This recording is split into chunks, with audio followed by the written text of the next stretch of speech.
Dans cette vidéo, nous allons voir la méthode split sur les chaînes de caractères, méthode qui permet de partitionner une chaîne de caractères et de récupérer les sous-chaînes ainsi obtenues dans une liste.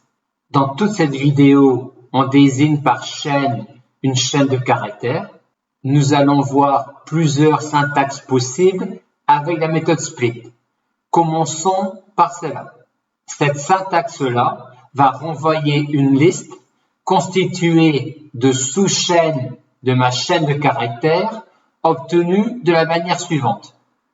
On colorie en vert toute section de la chaîne uniquement constituée de caractères white spaces.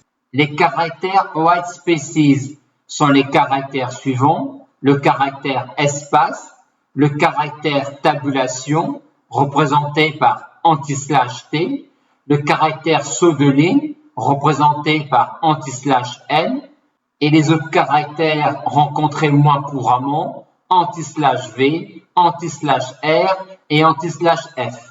Voyons ce que cela donne sur cette chaîne de caractères-là. Je démarre à partir du début de la chaîne.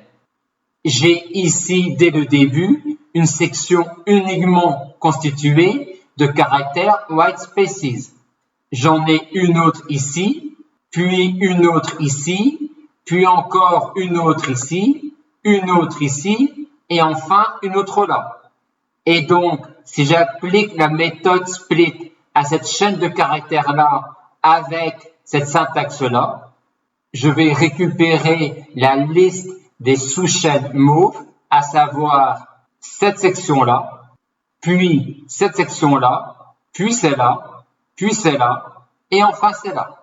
Avec cette syntaxe-là, on peut donc partitionner une chaîne de caractères en sous-chaînes à l'aide de sections uniquement constituées de caractères white spaces. Si maintenant je veux partitionner ma chaîne de caractères à l'aide d'une chaîne séparatrice séparateur, je vais utiliser cette syntaxe-là.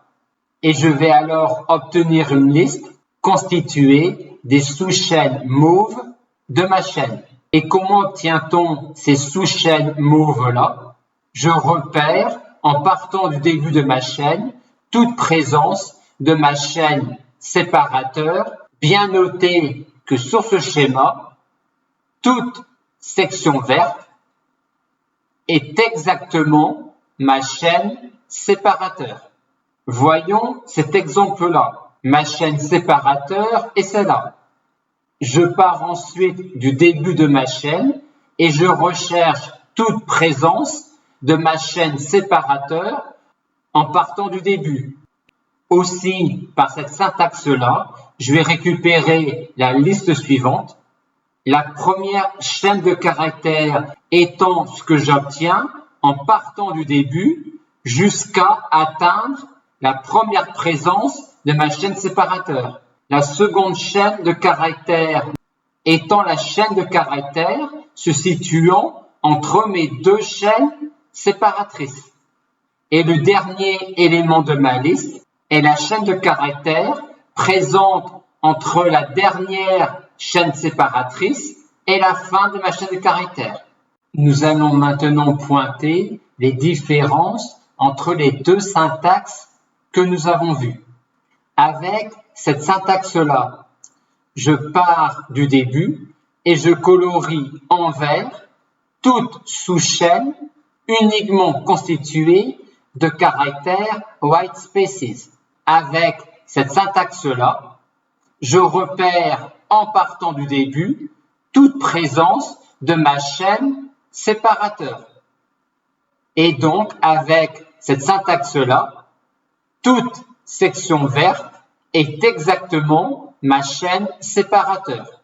Autre différence, avec cette syntaxe-là, je récupère exactement la liste des sections mauves. Avec cette syntaxe-là, c'est un peu plus subtil. Nous avons mis ici un exemple de ce type-là. Et quelle liste de chaînes de caractères va-t-on obtenir? On va obtenir cette liste de chaînes de caractères-là. Pourquoi?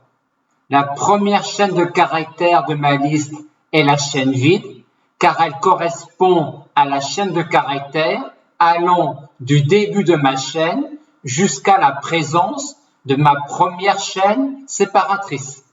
Et ensuite, les autres chaînes de caractères présentes dans ma liste ne sont pas surprenantes. Bien noter donc avec cette syntaxe-là, la présence ici de la chaîne vide, présence que l'on n'aurait pas eue avec cette syntaxe-là dans une situation analogue. Avec cette syntaxe-là et avec cette situation-là, on aurait eu dans la liste comme première chaîne de caractères celle-là, puis celle-là, puis celle-là, puis celle-là. Dans le même ordre d'idées, que vais-je obtenir avec cette syntaxe-là? La première chaîne de caractères ne nous surprend pas, la seconde non plus, la troisième éventuellement, mais sa présence est expliquée par le fait que c'est la chaîne de caractères présente entre cette chaîne séparatrice-là et celle-là. Ensuite, on n'est pas surpris, là non plus, et la dernière chaîne peut encore nous surprendre, mais sa présence vient du fait que c'est la chaîne de caractères présente entre la dernière chaîne séparatrice et la fin de ma chaîne de caractères. Ainsi, dans une telle configuration, avec cette syntaxe-là, je récupérerai une liste comprenant 1, 2, 3, 4 chaînes de caractères, tandis que dans cette configuration-là, avec cette syntaxe-là, je ne récupérerai pas une liste comprenant 3 chaînes de caractères, mais une liste comprenant une chaîne de caractères, une seconde chaîne de caractères qui sera la chaîne vide, une troisième chaîne de caractères, une quatrième chaîne de caractères, et enfin une dernière chaîne de caractères qui sera la chaîne vide. Quand on regarde de plus près la méthode split sur une chaîne de caractères, on se rend compte qu'elle a 2 arguments, l'argument set et l'argument maxsplit, et que l'argument set a une valeur par défaut qui est null, et que l'argument maxsplit a une valeur par défaut qui est -1. Cette syntaxe-là correspond à prendre comme valeur de set et de maxsplit les valeurs par défaut. On voit bien ici que quand on prend comme valeur par défaut null, on a bien le comportement que l'on a expliqué avec cette syntaxe-là. Cette syntaxe-là correspond à la situation où on garde la valeur par défaut de maxsplit, mais on modifie la valeur par défaut de set en mettant une autre valeur qui sera notre chaîne séparatrice séparateur.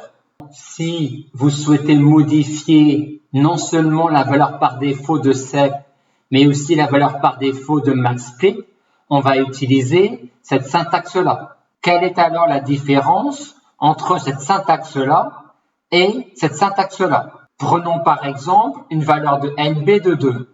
Dans cette syntaxe-là, en partant du début, on va repérer la présence de chaque chaîne séparateur dans ma chaîne. Et avec cette syntaxe-là, on va faire de même en partant du début, mais une fois repéré 2 chaînes séparateurs, on ne tient plus compte ensuite de la présence éventuelle d'autres chaînes séparateurs et tout se passe alors comme si ma chaîne était non pas de cette forme-là, mais de cette forme-là. Imaginons maintenant que je souhaite modifier la valeur par défaut de maxsplit, mais de garder la valeur par défaut de set. Quelle syntaxe vais-je écrire? Soit je vais utiliser cette syntaxe-là, ou sinon je vais utiliser le nom de l'argument pour indiquer quelle valeur je prends pour l'argument maxsplit. Il existe également une méthode rsplit que je vous laisse découvrir.